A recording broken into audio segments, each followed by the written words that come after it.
নমস্কার বন্ধুরা, আমি সায়নী। তোমাদের সবাইকে স্বাগত জানাই লিভিং উইথ সায়নীর আরও একটি নতুন পর্বে।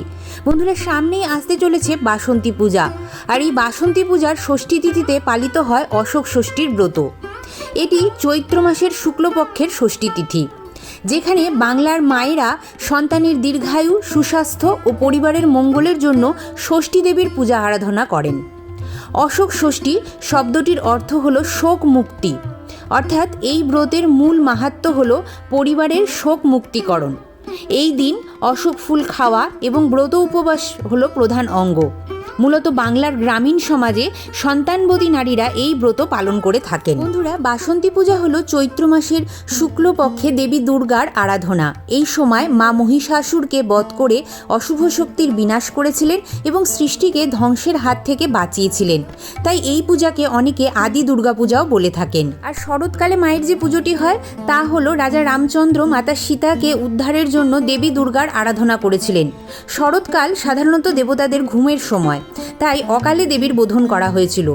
তাই ওই পুজোকে অনেকেই অকাল বোধনও বলে থাকেন। তো চলো বন্ধুরা, জেনে নেওয়া যাক আজকের ভিডিও থেকে অশোক ষষ্ঠীর পূজাবিধি, মন্ত্র, ব্রতকথা এবং এই পূজার ব্রত উপবাস তোমরা কিভাবে রাখবে তার বিধি এবং পদ্ধতি।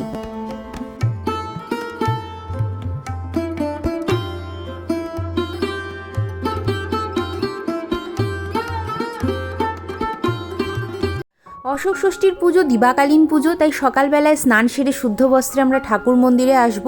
হাতে নেব একটু গঙ্গা জল, করব আচমন। বলছি, তদ্বিষ্ণু পরমং পদম সদা পশ্যন্তি সুরয় দিবিব চক্ষুরাতম ওম বিষ্ণু ওম বিষ্ণু ওম বিষ্ণু। এরপর হাতে আবারও একটু গঙ্গা জল নিয়ে আমরা বিষ্ণু স্মরণ করে নেব। বলবো, অপবিত্র পবিত্র বা সর্বাবস্থাং গত পিবা যৎস্বরেত পুণ্ডরীকাক্ষ সবাহ্য অভ্যন্তর সূচি নমসূচি নমসূচি নমসূচি।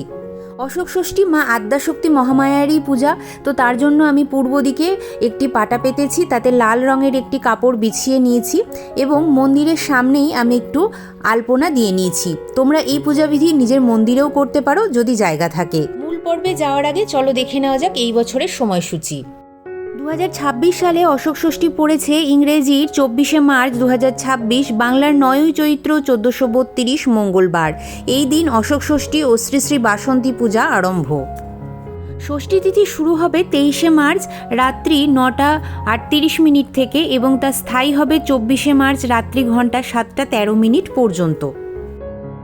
কিছুটা পরিমাণ গঙ্গা জল ছিটিয়ে আমি এখানে আসন শুদ্ধিকরণ করে নিচ্ছি, আর ফুলের পাপড়ি দিয়ে আমি এখানে মায়ের জন্য ফুলের আসন তৈরি করে নিচ্ছি।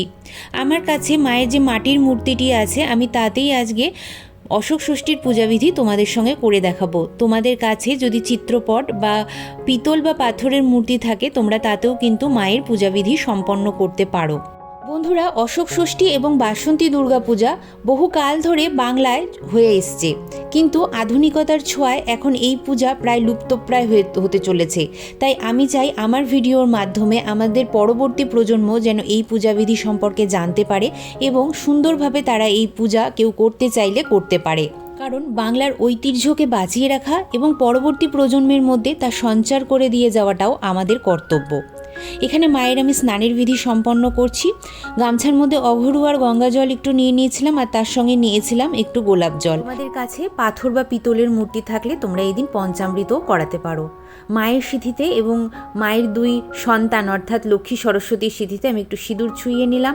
মায়ের সাজ শৃঙ্গারের বস্তু হিসাবে এখানে আমি একটি আলতা সিঁদুর দিচ্ছি, আর মাকে নিবেদন করছি মায়ের একটি শাখা নোয়া পলা। তোমরা এই আলতা সিঁদুর পুজোর পরের দিন কোনো ইউজটিকে দিয়ে দিতে পারো।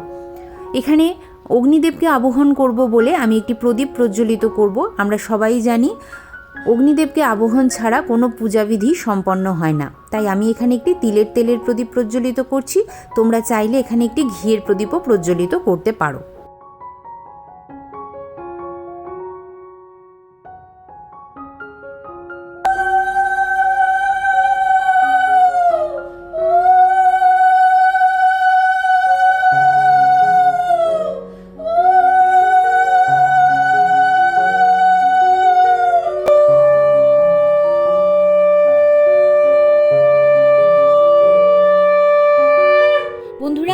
এখানে অশোক ষষ্ঠীর পুজো বিধিটা করে দেখাচ্ছি। তোমরা সকলেই জানো দুর্গা পুজোতে ষষ্ঠী তিথিতে কিন্তু মায়ের ঘট বসে না।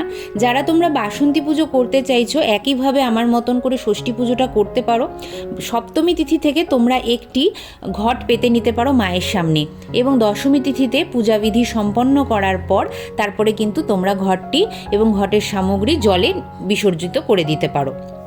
এখানে আমি মায়ের কিছু প্রিয় ফুল সাজিয়ে নিচ্ছি। মায়ের প্রিয় ফুলের মধ্যে আছে গোলাপ ফুল, জবা ফুল, থাকবে অপরাজিতা ফুল। অপরাজিতা অর্থাৎ যেই নারীকে কেউ পরাজিত করতে পারেনি, তাই এই ফুলটি মায়ের পুজোতে অবশ্যই লাগে। তবে তোমরা যারা এত কিছু জোগাড় করতে পারছো না, তারা এই হলুদ বা কমলা রঙের গাঁদা ফুল দিয়েও কিন্তু পূজাবিধি সম্পন্ন করতে পারো। আর লাগে একটি লাল পদ্ম বা গোলাপি পদ্ম, সেটা যদি কেউ পেয়ে যাও তাহলে অবশ্যই নিয়ে নিও। আজ আমি জোগাড় করতে পারিনি, তবে আশা রাখছি অশোক ষষ্ঠীর দিন আমি জোগাড় করতে পারবো। আর যারা বাসন্তী পুজো করবে তারা এক এক দিন মাকে এক একটা ফুলের মালা পরাতে পারো। কোনো দিন গাঁদা রজনীর মালা, কোনো দিন অপরাজিতা ফুলের মালা, বা কোনো দিন তোমরা বিল্লপত্রের মালার সঙ্গে পদ্ম ফুলের মালাও পরাতে পারো যদি তোমাদের মন চায়। এই পুজোয় রক্তচন্দন ব্যবহৃত হয়, তাই আমি এখানে একটু লাল চন্দন বেটে নিচ্ছি। প্রথম পূজ্য গণপতি বাপ্পাকে রক্তচন্দন আর সিঁদুরের তিলক করে নিলাম। মনে মনে বলছি ওং গাং গণপতায় নমঃ। এরপর মায়ের ললাটেও আমি লাল চন্দনের তিলক করে নিচ্ছি। এবার বলি উপবাসের নিয়ম। যারা অশোক ষষ্ঠীর পুজো করবে তারা সকাল থেকে কেউ নির্জলাও থাকতে পারো, আর নির্জলা না থাকতে পারলে লিকার চা, ডাবের জল, শরবত বা ফলের রস খেতে পারো, এমনকি ফল বা দুধও খেতে পারো। তারপরে সকালবেলায় মায়ের পুজো করে নেওয়ার পরে তোমরা কিন্তু এই দিন অন্নটা শুধু খাবে না, লুচি, পরোটা, ডালিয়া এই সমস্ত কিছু খেতে পারো, ফল মিষ্টি খেয়ে থাকতে পারো, দুধ সাবু খেয়ে থাকতে পারো। মাকে মালাটা পরিয়ে দিলাম।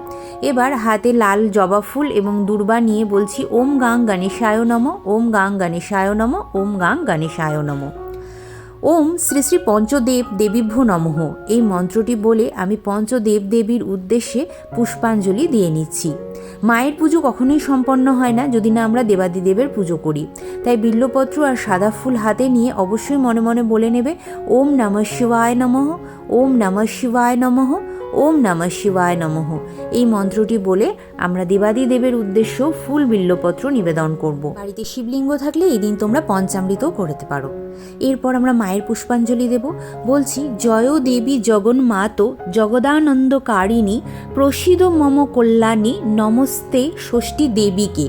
এই মন্ত্রটি বলে মায়ের পায়ে আমি ফুল, বিল্লপত্র এবং দূর্বা নিবেদন করে দিচ্ছি। আমরা 3 বার মায়ের পুষ্পাঞ্জলি দিয়ে নেব।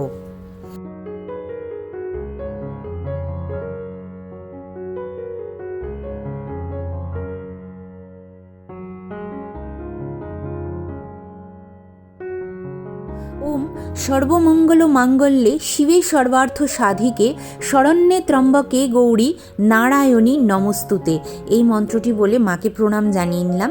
এবং এই চালচিত্রর মধ্যে যেহেতু আমার অন্যান্য দেবদেবীরাও আছে, অর্থাৎ সরস্বতী মা আছে, কার্তিক ঠাকুর আছে, লক্ষ্মী মা আছে, তাদেরকেও কিন্তু আমি চরণে ফুল নিবেদন করে দিয়েছি। এই পূজার মূল একটিই ভোগ থাকে, সেটি হচ্ছে দই, কলা, 6টি অশোক ফুল এবং 6টি মুগ কড়াই। তো এই জিনিসটি আমাদেরকে ভোগ হিসাবে মাকে নিবেদন করতে হয়। পূজা অন্তে ব্রতীরা সর্বপ্রথম এই দইয়ের মধ্যে 6টি অশোক ফুল, 6টি মুগ কড়াই এবং কলাট মিশিয়ে গঁদ গিলে খায়। এই সময় একটু লক্ষ্য রাখতে হয় যেন দাঁতে সেটি না আটকায়। দাঁতে আটকানোটা কিন্তু অশুভ বলে মনে করা হয় বন্ধুরা, তাই গঁদটা সুন্দরভাবে তোমরা গিলে খেয়ে নেবে। এই গঁদ গেলার সময় আমরা একটি মন্ত্র বলবো। মন্ত্রটি হলো অশোক শোক সমুৎপন্ন শোক হারিণী মম জ্ঞান সর্বমং সুতং কুশলং দেহি চ শোক। এটি যতক্ষণ পুজো চলবে এই থালাটি মায়ের সামনেই রাখবে। এছাড়াও আমি কিছু ভোগ এখানে দেখিয়ে দিচ্ছি বন্ধুরা, যেটা হচ্ছে পঞ্চদেবতার নামে আমি একটি নৈবেদ্য প্রস্তুত করেছি এবং তার সঙ্গে কিছু মৌসুমি ফল আমি রেখেছি। তোমরাও যে যেরকম পারবে 1 ফল হলে 1 ফল, 5 ফল হলে 5 ফল বা 3 ফল হলে 3 ফল মাকে নিবেদন করতে পারো। এছাড়াও আমি কিছু মিষ্টান্ন আজকে মায়ের জন্য এনেছি, তো সেটাই আমি আজকে এখানে ভোগে নিবেদন করব।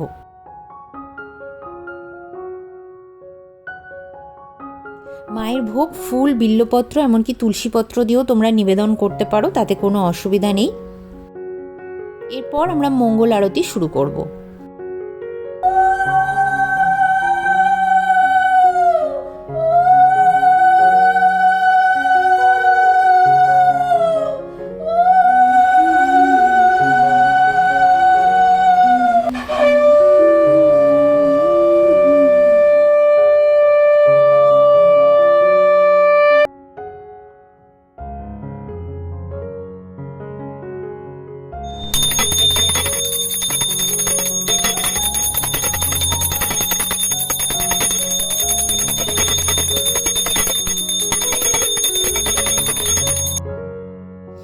আমাদের ব্রতকথা পড়তে হবে। এখানে দেখো আমি নিয়ে নিয়েছি মেয়েদের ব্রতকথা, আর এর মধ্যে দেখো চৈত্র মাসের ব্রতর মধ্যে আছে অশোক ষষ্ঠীর ব্রত।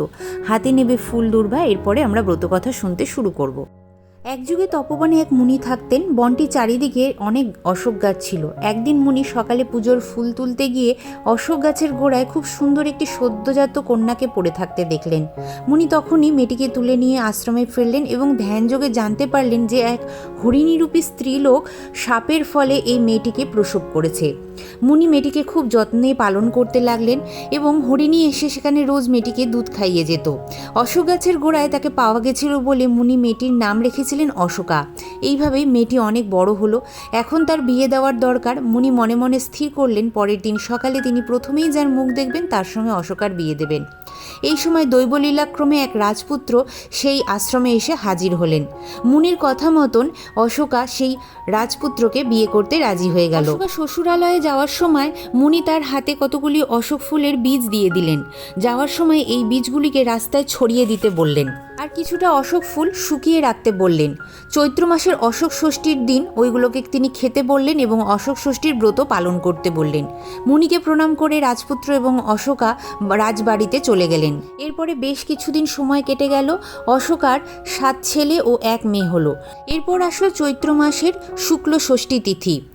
অশোকা বউদের ডেকে বললেন, আজকে অশোক ষষ্ঠী, আমি ভাত খাবো না। বউরা তখনই মুখ কড়াই সেদ্ধ করে দিলেন। সারাদিন কাজকর্মের পর ক্লান্ত হয়ে রাত্রিতে সকলেই ঘুমিয়ে পড়ল।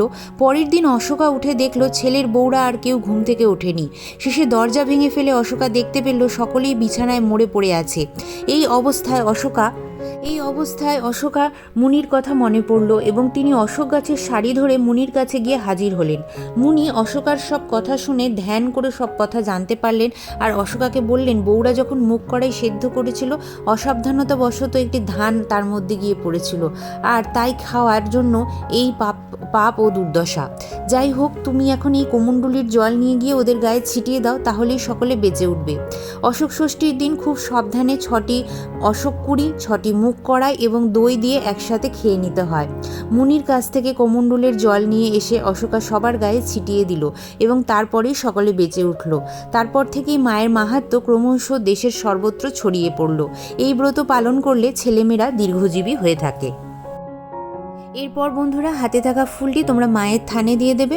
মাকে প্রণাম জানিয়ে নিজের মনস্কামনা বলে নেবে।